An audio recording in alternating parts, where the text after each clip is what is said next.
വീര സവർക്കറെ തൊട്ട് കളിക്കരുത്. വീര സവർക്കർ ജയിക്കുമോ തോക്കുമോ എന്നൊക്കെ തീരുമാനിക്കേണ്ടത് ജനങ്ങളാണ് എന്നൊക്കെ പറഞ്ഞ് നമ്മുടെ കോവി ഇറങ്ങിയിട്ടുണ്ട്. ഇന്നിപ്പോ മാധ്യമങ്ങളുടെ മുമ്പിൽ നിന്നൊരൊറ്റ തള്ള വീര സവർക്കറെ പറ്റിയൊക്കെ ചോദിച്ചപ്പോഴത്തേക്കും അണ്ണൻ്റെ രോമമൊക്കെ എഴുന്നേറ്റ്. പിന്നെ സിനിമ മോഡൽ ഒറ്റ ഡയലോഗാണ്. ആ ഡയലോഗ് ഒന്ന് ആദ്യം കാണാം.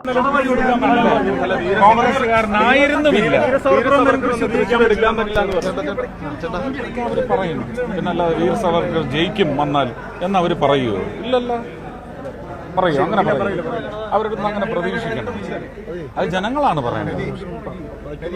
വീർ സവർക്കർ ജയിക്കുമോ തോൽക്കുമോ എന്നുള്ളത് ജനങ്ങളാണ് പറയേണ്ടത്. ഇതിനിടയിൽ ഒരു സംഘി മാപ്ര അണ്ണനെ സുഖിപ്പിക്കാൻ ഒരു ചോദ്യം ചോദിക്കുന്നുണ്ട് കേട്ടോ. നമ്മൾ ഇത്തവണ അങ്ങ് തൃശ്ശൂർ പിടിക്കും ഗോപി ഏട്ടാ.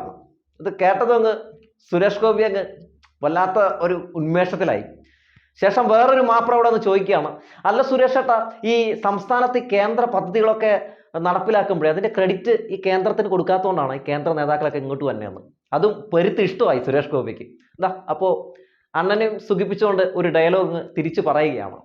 അങ്ങനെ സുരേഷ് ഗോപിയെ മൊത്തത്തിൽ അങ്ങ് കുളിപ്പിച്ച് സോപ്പിട്ട് ഒരു പ്രത്യേക രീതിയിലുള്ള മാപ്രകളുടെയും സുരേഷ് ഗോപിയുടെയും തമ്മിലുള്ള ഒരു കമ്മ്യൂണിക്കേഷൻ, ഒരു പ്രതികരണ പരിപാടിയാണ് ഇനി നമുക്ക് കാണാനുള്ളത്. അതുകൂടി ഒന്ന് കാണാം. ഇന്ന് ബൂത്ത് പ്രസിഡന്റുമാരെയും അവിടുത്തെ മറ്റ് ആക്ടിവിസ്റ്റിനെ എല്ലാം കാണാൻ വേണ്ടിയാണ് വന്നത്. അപ്പോൾ ആ കൂട്ടത്തിൽ സ്ഫടികം ജോർജേട്ടൻ വന്ന് ഒരാവശ്യം ഉന്നയിച്ചിരുന്നു.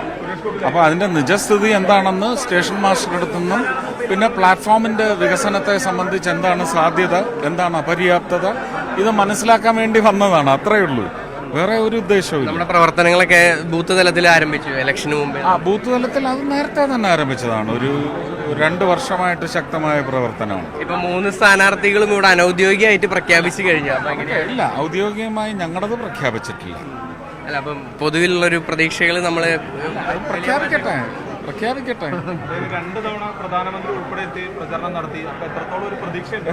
പ്രധാനമന്ത്രി പ്രചരണമല്ല നടത്തിയത്. അല്ല, ഒരു കാര്യമാണ് ഈ ബജറ്റ് അല്ല, അതിപ്പം ഞാനാണെന്ന് ഇവിടെ പ്രഖ്യാപിച്ചിട്ടില്ല. അല്ല, തൃശ്ശൂര് പോലെ അദ്ദേഹം പല മണ്ഡലങ്ങളിലും പോകുന്നുണ്ട്. തമിഴ്നാട്ടിൽ എത്രയോ മണ്ഡലങ്ങളിൽ പോയി അല്ലേ? അത് അദ്ദേഹത്തിൻ്റെ ഒരു രാഷ്ട്രീയ പ്രവർത്തകൻ എന്ന് പറയുന്ന കർമ്മം നിർവഹിച്ചുകൊണ്ടിരിക്കുകയാണ്. അതിന് അദ്ദേഹത്തിന് അവകാശമുണ്ട്, അത് അദ്ദേഹം ചെയ്യുന്നു, അത്രയേ ഉള്ളൂ. തൃശ്ശൂരിൽ BJPക്ക് എത്രത്തോളം സാധ്യതയുണ്ട്? അതായത് ഈ തൃശ്ശൂർ എന്നല്ല, ഇന്ത്യയിൽ എത്രത്തോളം സാധ്യതയുണ്ട്, അതിൻ്റെ ഭാഗമായിട്ട് കേരളത്തിൽ നിന്ന് എത്ര മണ്ഡലങ്ങൾ വരും, അതിനെക്കുറിച്ച് മാത്രമേ ഞങ്ങൾ നോക്കുന്നുള്ളൂ. ഇത്തവണ എന്തായാലും നമ്മൾ പിടിച്ചിരിക്കും. ആണോ? ബജറ്റ് കണ്ടിരുന്നോ? ബജറ്റിനെ കുറിച്ച് എന്തായിരുന്നു? ബജറ്റിന്റെ ഒരു വിലയിരുത്തൽ എന്തായിരുന്നു? ബജറ്റ് കണ്ടിരുന്നോ സുരേഷ്? ഏത് ബഡ്ജറ്റ്? സംസ്ഥാന ബജറ്റ്. ഇല്ല. അല്ലെ, ഈ കേന്ദ്ര പദ്ധതികൾ പലപ്പോഴും സംസ്ഥാനത്ത് കേന്ദ്രത്തിന് ക്രെഡിറ്റ് കൊടുക്കാത്തൊരു സ്ഥിതിയുണ്ട്. അതുകൊണ്ടാണ് ഇതൊക്കെ ശ്രദ്ധയിൽ കൊണ്ടുവരാൻ വേണ്ടിയുള്ള ഈ സന്ദർശനങ്ങളൊക്കെ. അതിന് നമുക്ക് ആരോപണങ്ങളൊന്നുമില്ല.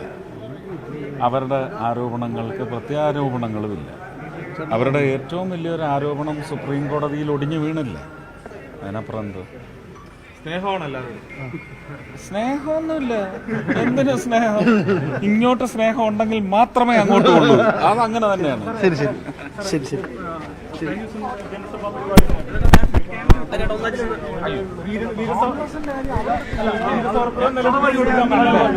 കോൺഗ്രസ്സുകാരനായിരുന്നുമില്ല. അവര് പറയും പിന്നല്ല വീർ സവർക്കർ ജയിക്കും വന്നാൽ എന്നവര് പറയുമോ? ഇല്ലല്ല, പറയൂ. അങ്ങനെ പറയും. അവരുടെ അങ്ങനെ പ്രതീക്ഷിക്കണം. അത് ജനങ്ങളാണ് പറയുന്നത്. വീർ സവർക്കർ ജയിക്കുമോ തോൽക്കുമോ എന്നുള്ളത് ജനങ്ങളാണ് പറയേണ്ടത്. കേട്ടില്ലേ? ആർക്കും സംശയമൊന്നുമില്ലല്ലോ. നരേന്ദ്രമോദി കേരളത്തിൽ വന്നത് സുരേഷ് ഗോപിയുടെ പ്രചാരണത്തിന് വേണ്ടിയല്ല കേട്ടോ. ഇങ്ങനെ ആർക്കെങ്കിലും ഒക്കെ അങ്ങനെ സംശയം തോന്നിയിട്ടുണ്ടെങ്കിൽ അത് വെറും സംശയം മാത്രമാണ്. എൻ്റെ പൊന്ന് സുരേഷ് ഗോപി, ആരോടാണ് ഇത്തരം നമ്പറുകളൊക്കെ തള്ളി മറിക്കുന്നത്? അവിടെ കൂടി നിൽക്കുന്ന ചില കോലൂന്തികളോട് പറഞ്ഞാൽ അവർ ചിലപ്പോൾ വിശ്വസിക്കുകയായിരിക്കും. പക്ഷേ ഇതൊക്കെ പറഞ്ഞ് തൃശ്ശൂരിലെ ജനങ്ങളെ പറ്റിച്ച് വോട്ട് പിടിച്ച് ജയിച്ച് കുപ്പായോട്ട് അങ്ങ് ലോകസഭയിലേക്ക് പോകാമെന്ന് എന്തെങ്കിലും രീതിയിലുള്ള മോഹം ഉണ്ടെങ്കിൽ അതിന് വെച്ച വെള്ളം അങ്ങ് മാറ്റി വെച്ചാൽ മതി എന്ന് മാത്രമേ പറയാനുള്ളൂ. സുരേഷ് ഗോപിയോട് സംസ്ഥാന ബഡ്ജറ്റിനെ പറ്റി ചോദിച്ച പണ്ണം പറയാണ് അതിനെപ്പറ്റി കണ്ടിട്ടേ ഇല്ല. സംസ്ഥാന ബഡ്ജറ്റിനെ കുറിച്ച് ഒരു അറിവില്ലാത്ത, അതിനെക്കുറിച്ചുള്ള വാർത്തകൾ കണ്ടിട്ടില്ലാത്ത, അതിനെപ്പറ്റി യാതൊരു രീതിയിലുള്ള പ്രതികരണവുമില്ലാത്ത സുരേഷ് ഗോപിയൊക്കെയാണ് രാഷ്ട്രീയത്തിൽ ഇറങ്ങിയിരിക്കുന്നത്. ഈ സുരേഷ് ഗോപിയൊക്കെയാണ് അങ്ങ് ലോകസഭയിലേക്ക് പോകാൻ വേണ്ടി ഡ്രസ്സും തയ്പ്പിച്ചിരിക്കുന്നത്. എന്തായാലും സുരേഷ് ഗോപി എന്ന് പറയുന്ന ഈ മഹാൻ ഇത്തവണ തൃശ്ശൂരിൽ 8 നിലയെ പൊട്ടു എന്നുള്ള കാര്യത്തിൽ ഒരു സംശയമില്ല. ഇത്ര ഉറപ്പിച്ച് പറയാനുള്ള കാരണങ്ങൾ ഞാൻ പറഞ്ഞുതരാം. ആദ്യത്തെ കാര്യം, സുരേഷ് ഗോപി എന്ന് പറയുന്ന ഈ നടനും BJP നേതാവുമായിട്ടുള്ള ഈ വ്യക്തി തൃശ്ശൂരിൽ എപ്പോഴാണ് പ്രത്യക്ഷപ്പെട്ടത്? തിരഞ്ഞെടുപ്പിൽ 8 നിലയിൽ പൊട്ടിയ ശേഷം സുരേഷ് ഗോപി പ്രത്യക്ഷപ്പെടുന്നത് വിഷു വരുമ്പോഴും ഓണം വരുമ്പോഴൊക്കെയാണ്. അതും തിരുവനന്തപുരത്ത് താമസിക്കുന്ന സുരേഷ് ഗോപി വാഹനത്തിൽ പെട്രോളൊക്കെ അടിച്ച് അവിടെ വിഷു കൈനീട്ടം കൊടുക്കാതെ തൃശ്ശൂരിലെ ജനങ്ങൾക്ക് വിഷു കൈനീട്ടം കൊടുക്കും. വിഷു കൈനീട്ടം കൊടുക്കുക മാത്രമല്ല, വിഷു കൈനീട്ടം കൊടുത്ത ശേഷം അണ്ണൻ്റെ കാല് തൊട്ട് വന്ദിക്കണം. മാത്രമല്ല സെൽഫിക്ക് പോസ് ചെയ്യണം. മാധ്യമപ്രവർത്തകരൊക്കെ മുഴുവൻ വിളിച്ചുകൊണ്ടാണ് വിഷു കൈനീട്ടം കൊടുക്കാൻ വേണ്ടി കൊണ്ടുവരുന്നത്. ചെറിയൊരു PR വർക്ക് എന്നൊക്കെ പറഞ്ഞാലും തെറ്റ് പറയാനൊന്നുമില്ല. അങ്ങനെ ഈ തമ്പ്രാൻ ചില രീതിയിലുള്ള നമ്പറുകളൊക്കെ കാണിച്ച് തൃശ്ശൂരിൽ ചില ഗിമ്മിക്ക് നമ്പറൊക്കെ കാണിച്ചാണ് ഇടയ്ക്ക് കാണ്ടിലും കോളത്തിലൊക്കെ വരുന്നത്. പിന്നെ ഈയിടെയായിട്ട് സ്ഥിരമായിട്ട് അവിടെ തന്നെയുണ്ട്. വേറെ ഒന്നും കൊണ്ടല്ല, ഇലക്ഷനൊക്കെ അടുത്തിരിക്കുകയാണ്. 1 വർഷം മുന്നേ മാളത്തിൽ നിന്ന് പുറത്തിറങ്ങിയെങ്കിൽ എനിക്ക് പണിയാണെന്നറിയാം. അതുകൊണ്ട് കരിവന്നൂർ വിഷയമായിട്ട് ബന്ധപ്പെട്ട് ഒരു പദയാത്ര എന്ന് പറയുന്ന ഒരു പരിപാടി അങ്ങ് സംഘടിപ്പിച്ചു. പിന്നെ പദയാത്രയിൽ പതഞ്ഞൊട്ടിയ കാഴ്ചയൊക്കെ നമ്മൾ കണ്ടതാണ്. അതുമായി ബന്ധപ്പെട്ട് സുരേഷ് ഗോപി നടത്തിയ സിനിമാ മോഡൽ പ്രസംഗവും നമ്മൾ കണ്ടതാണ്. അവസാനം ഗത്യന്തരമില്ലാതെ അവസാനം ഒരു വലിയൊരു നമ്പർ കൂടി വലിയൊരു കല്ലി വെച്ച നുണ കൂടി ഞാൻ കഴിച്ചു വിട്ടു. ഞാൻ പഴയൊരു SFI കാരനാണെന്ന്. പക്ഷേ അത് EK നയനാർ സഖാവിനും അന്തരിച്ച കൊടിയേരി സഖാവിനും മാത്രമേ അറിയുള്ളൂ. ജീവിച്ചിരിക്കുന്ന ഒരാൾക്ക് അറിയില്ല. അങ്ങനെ തുടങ്ങി പല രീതിയിലുള്ള ഗീർവാണങ്ങൾ അടിച്ച് സുരേഷ് ഗോപി എങ്ങനെയെങ്കിലും തൃശ്ശൂർ എടുക്കാൻ വേണ്ടി ഇങ്ങനെ നടക്കുകയാണ്. അപ്പോഴും തൃശ്ശൂരിലെ ജനങ്ങൾ ചോദിക്കുന്ന ചില കാര്യങ്ങളുണ്ട്, ക്രൈസ്തവ ന്യൂനപക്ഷങ്ങൾ ചോദിക്കുന്ന ചില കാര്യങ്ങളുണ്ട്.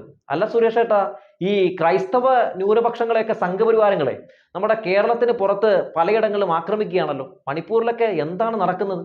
മണിപ്പൂരിൽ കുക്കി സ്ത്രീകളെ നഗ്നരാക്കി നടത്തിയപ്പോഴൊക്കെ സുരേഷ് ഗോപി ഏട്ടൻ എവിടെയായിരുന്നു എന്നാണ് ചോദിക്കുന്നത്. ഈ നന്മമരം എവിടെയായിരുന്നു? അത് തന്നെയാണ് പ്രധാനപ്പെട്ട ചോദ്യം. രാജ്യത്തെ സംബന്ധിക്കുന്ന, ഈ രാജ്യം ചർച്ച ചെയ്ത, ഈ രാജ്യത്തെ ജനങ്ങളെ സംബന്ധിക്കുന്ന പ്രധാനപ്പെട്ട വിഷയങ്ങളിലൊക്കെ സുരേഷ് ഗോപിയുടെ ശബ്ദം, സുരേഷ് ഗോപിയുടെ നിലപാട് എന്തായിരുന്നു എന്നത് പ്രധാനപ്പെട്ട കാര്യമാണ്. ആ കാര്യങ്ങളിലൊക്കെ സുരേഷ് ഗോപിയുടെ നിലപാട് ഇങ്ങനെയായിരുന്നു.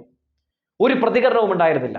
നമ്മുടെ ഒളിമ്പിക്സ് താരങ്ങൾ ജന്തർ മന്ദറിൽ നീതിക്ക് വേണ്ടി പൊരിവെയിലത്ത് സമരം ചെയ്തപ്പോൾ, സാക്ഷി മാലിക് അടക്കം ഒളിമ്പിക്സിൽ നമുക്ക് മെഡൽ നേടിത്തന്ന പല താരങ്ങളും സമരം ചെയ്തപ്പോൾ പോലും ഒരക്ഷരം മിണ്ടാതിരുന്ന, അവർക്ക് വേണ്ടി ഒരു പിന്തുണ പ്രഖ്യാപിക്കാതിരുന്ന മഹാനാണ് സുരേഷ് ഗോപി. ഈ സുരേഷ് ഗോപിയാണ് വലിയ നന്മമരം എന്ന് പറഞ്ഞ് ചിലരൊക്കെ സംഘികളൊക്കെ പാടി നടക്കുന്നത്. സുരേഷ് ഗോപി എങ്ങനത്തെ ഏത് മോഡൽ നന്മമരമാണെന്നൊക്കെ നമുക്ക് നന്നായി തന്നെ അറിയാമല്ലോ. ഏഷ്യാനെറ്റിലെ കോടീശ്വരൻ എന്ന് പറയുന്ന പരിപാടിയിലൂടെ വന്നതും പിന്നീട് ജനങ്ങൾക്ക് മുമ്പിൽ ഒരു നന്മമരമായി, സ്വയം പ്രഖ്യാപിത നന്മമരമായി മാറിയതും, പിന്നെ സുരേഷ് ഗോപി കാണിച്ച നാടകങ്ങൾ മുഴുവനും BJPയിലേക്ക് എത്തിപ്പെടാനും തൻ്റെ രാഷ്ട്രീയ ഭാവി വളർത്തിയെടുക്കാനും വേണ്ടിയായിരുന്നുവെന്ന് ഇപ്പോൾ എല്ലാവർക്കും വളരെ വ്യക്തമായി തന്നെ മനസ്സിലാകുന്നുണ്ടാകും.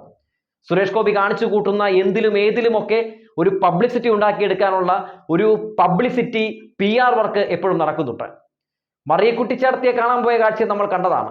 മറിയക്കുട്ടിച്ചേട്ടത്തിയെ കാണാൻ പോയതും അവിടെ നിന്ന് പടം പിടിച്ചതും ശേഷം പിന്നീട് മറിയക്കുട്ടിച്ചേട്ടത്തി ഈ പറയുന്ന സുരേഷ് ഗോപിയെ പറ്റി പറഞ്ഞതും തുടങ്ങി. സുരേഷ് ഗോപി ഇതുവരെ നടത്തിയിട്ടുള്ള ഈ മാധ്യമങ്ങളിൽ ഇടം പിടിച്ചിട്ടുള്ള ഏത് വാർത്തയെടുത്ത് പരിശോധിച്ച് നോക്കിയാലും അതിലൊക്കെ തൃശ്ശൂർ പിടിക്കുന്നതിന് വേണ്ടിയുള്ള സുരേഷ് ഗോപിയുടെ ഒരു വല്ലാത്ത രീതിയിലുള്ള നമ്പറുണ്ട്. ആ നമ്പർ എന്തായാലും ഈ കേരളത്തിലെ മലയാളികൾക്ക് നന്നായി തന്നെ മനസ്സിലാവുന്നുണ്ട്. തൃശ്ശൂര് ഏതൊക്കെ രീതിയിൽ എങ്ങനെയൊക്കെ എന്തൊക്കെ ഉടായ്പ കാണിച്ച് സുരേഷ് ഗോപി എടുക്കാൻ വേണ്ടി ശ്രമം നടത്തിയാലും അതൊക്കെ നിഷ്പ്രഭം ഇല്ലാതാകുന്ന കാഴ്ച തിരഞ്ഞെടുപ്പ് കഴിഞ്ഞ് ഈ റിസൾട്ട് പുറത്തു വരുമ്പോൾ നമുക്ക് കാണാൻ സാധിക്കും. സുരേഷ് ഗോപി എന്ന് പറയുന്ന ഈ BJP നേതാവിന്റെ പ്രസംഗം തന്നെ ഒന്ന് വളരെ വ്യക്തമായി കേട്ടാൽ ഇയാളുടെ അകത്ത് കിടക്കുന്ന വർഗീയവാദിയെ നമുക്ക് വ്യക്തമായി തന്നെ കാണാൻ സാധിക്കും. അമ്പും വില്ലും മതവും വിശ്വാസവും ഒക്കെ ഉപയോഗിച്ചാണ് ഈ പറയുന്ന സുരേഷ് ഗോപി എന്ന് പറയുന്ന ഈ BJP നേതാവിന്റെ പ്രസംഗം. അതിനകത്ത് തന്നെയുണ്ട് ഇയാളുടെ അകത്തുള്ള വർഗീയവാദി.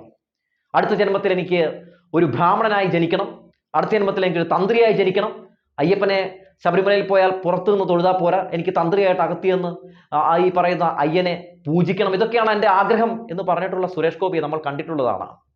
സുരേഷ് ഗോപി ഈ ഇലക്ഷനുമായി ബന്ധപ്പെട്ട് വോട്ട് ബാങ്ക് രാഷ്ട്രീയം കളിക്കാൻ വേണ്ടി ക്രൈസ്തവ ന്യൂനപക്ഷങ്ങളെ സോപ്പിടാൻ വേണ്ടി കാണിച്ചു കൂട്ടിയ ചില നമ്പറുകൾ നമ്മൾ കണ്ടതാണ്. സംഘപരിവാരങ്ങളുടെയും RSSന്റെയും കൊടിയ വർഗീയത ക്രൈസ്തവ ന്യൂനപക്ഷങ്ങൾ മനസ്സിലാക്കിയെന്ന് മനസ്സിലായപ്പോൾ, തൃശ്ശൂരിൽ അത് വലിയ ക്ഷീണം ചെയ്യുമെന്ന് മനസ്സിലായപ്പോൾ സുരേഷ് ഗോപി ലൂർദ് മാതാവിന് ഒരു കിരീടം സമർപ്പിച്ചതും അവസാനം കിരീടം താഴെ പോയതുമൊക്കെ നമ്മൾ കണ്ടതാണ്. അതായത് ഏത് ക്രൈസ്തവ ന്യൂനപക്ഷങ്ങളെ കടന്നാക്രമിക്കുന്ന, ക്രൈസ്തവ ന്യൂനപക്ഷങ്ങളുടെ ആരാധനാലയങ്ങൾ തകർക്കുന്ന, ക്രൈസ്തവ ന്യൂനപക്ഷങ്ങളുടെ ആരാധനാലയത്തിന് മുകളിൽ കയറി ഏത് സംഘപരിവാരങ്ങളുടെ കൊടി നാട്ടുന്ന ഒരുത്തന്റെ കിരീടം എനിക്ക് വേണ്ട എന്ന മട്ടിൽ കിരീടം തട്ടിത്തെറിപ്പിച്ച കാഴ്ചയെ നമ്മൾ കണ്ടതാണ്. BJP നേതാവ് സുരേഷ് ഗോപി തൃശ്ശൂരിൽ വോട്ട് പിടിക്കുന്നതിന് വേണ്ടി മതവും വിശ്വാസവും പള്ളിയും ക്ഷേത്രവും അമ്പും വില്ലും എന്തിന് കിരീടം കൊടുത്ത കഥയുമൊക്കെ പറഞ്ഞ് നടക്കട്ടെ എന്ന്. ജനങ്ങൾ ആർക്കൊപ്പം നിൽക്കുമെന്ന് നമുക്ക് കാത്തിരുന്ന് കാണാം എന്ന് പറഞ്ഞു വെച്ചുകൊണ്ട് നിർത്തുകയാണ്. ഞാൻ ഇപ്പോഴും പറയുകയാണ്, സുരേഷ് ഏട്ടാ, നിങ്ങൾ സിനിമയെ തന്നെ നിലയുറച്ച് നിൽക്കുകയാണെങ്കിൽ നല്ലൊരു ഭാവിയുണ്ട്. രാഷ്ട്രീയത്തിൽ നിങ്ങൾ വട്ടപൂജ്യമാണെന്ന് പറയാതെ വയ്യ.